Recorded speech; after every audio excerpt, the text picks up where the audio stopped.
All right, first order of business, don't forget to check out the Lone Wolf podcast with my good buddy Charles Anderson. I did a video with him over the weekend, and I believe Charles has a couple of segments up, and you can check out his channel again and subscribe to it. As this channel tends to collapse for whatever reason, because I've changed the theme so many times. And also, quite honestly, the content is being throttled back. The channel has 2 strikes on it and 1 more, and it's bye-bye. All I could say is check me out over on Rockfin. It's the same name, Live Free or Die. That's the name of the channel over there. On that platform, I've been talking a lot about a topic that I can't talk about here. And I'm bringing a lot of really powerful information. It is so worth subscribing to that platform because so many good content creators over there, and they're telling the truth. Okay, they're telling the truth like nobody's business. Now, I wanted to talk about cops, all right, because over the weekend we addressed the police situation. I wanted to put something out on my own channel here just to really show everybody where I'm at when it comes to cops. There tends to be an all or nothing kind of view of the cops right now.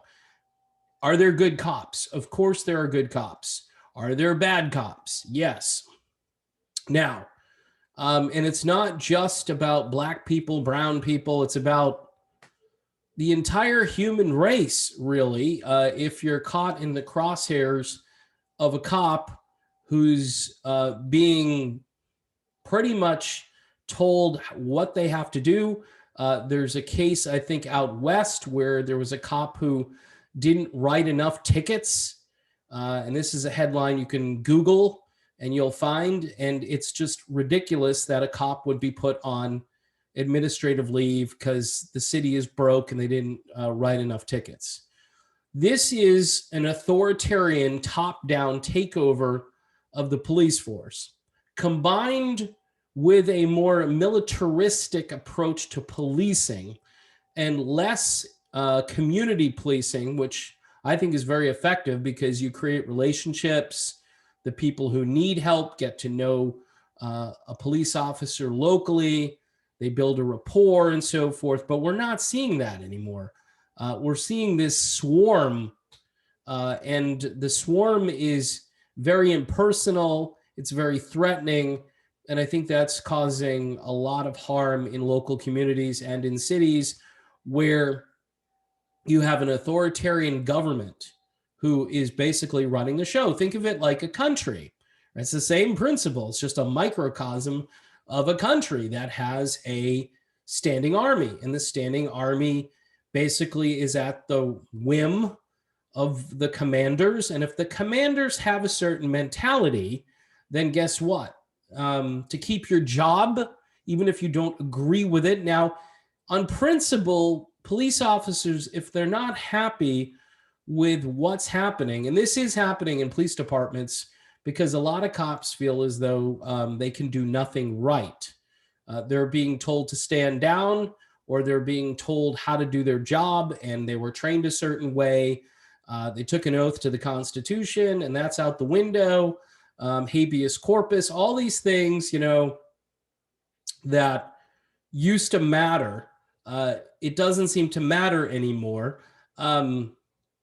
We've got people who aren't probably qualified, who are taking out a gun instead of a taser. As much as I empathize with that police officer, that's a mistake that will cost you probably your freedom to some degree. I don't know what kind of charge is going to be filed there, but that's a mistake that you cannot make. That is inexcusable. And then there are other instances where people are pulled over because, you can't see the decal, which is the temporary plate on the back. And we're talking about that soldier, I think, in North or South Carolina that was pulled over. He could have cooperated more. However, he didn't do anything wrong. It's just, he didn't really know what he was doing wrong. And again, you've got an instance where you've got these military style police officers, and they see him in camo, they see him fatigue. You know what? They should be saying, hey, here's one of us. Here's a guy who's protecting the country and serving the country, and I'm serving the country, and so maybe I should cut him a little bit of slack. You know, there's a big gap in common sense out there right now. But my big overarching premise is you are what you eat, you know, and if you're eating from the trough of authoritarianism, well, that's the way your police force is going to interact with the general public.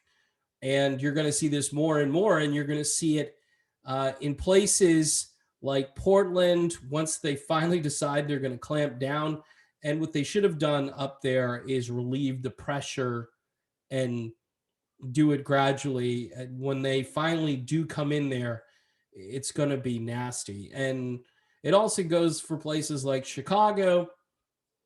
See, in Detroit, they somehow figured this out. They're doing real policing in Detroit, and you're not hearing of the same carnage and problems, which when you think of Detroit right now, typically you think of a city in decline, but their police force has gotten a hold of things and is doing a really good job negating some of these issues. But around the country, you're going to see a more militaristic police force, and you've got good people who are caught just trying to, you know, earn a living. They've got to make decisions based on, well, if I get fired from this job, I'm not going to be able to provide for my family. So this goes beyond just the typical left right paradigm. And this is why people on both sides of this issue need to stop and think for a second and say, not all of the police officers are bad, okay, but not all of them are good. And they're getting their marching orders from some really bad people who aren't police officers, who don't know anything about policing, who are just barking out orders, and they're expecting their servants to go out and, you know, execute their instructions. It's madness. And as corruption becomes greater throughout the government, it's going to filter down, and the cops are going to feel like, hey, everyone else at the top, they're not behaving properly, so why should I worry about this? So it's not a good situation, and character is an issue. I know people don't like me talking about character on Twitter, but if you want to do the right thing amidst all of this, you still can. You still have the capability of thinking for yourself and choosing the right thing to do. I know, again, it's very controversial to say that people can take responsibility for their own behavior. But at the end of all of this, that's the key to everything. Yeah, there are bad cops, and you know, like that old song, Bad Boys, there are bad cops. What you going to do when they come for you?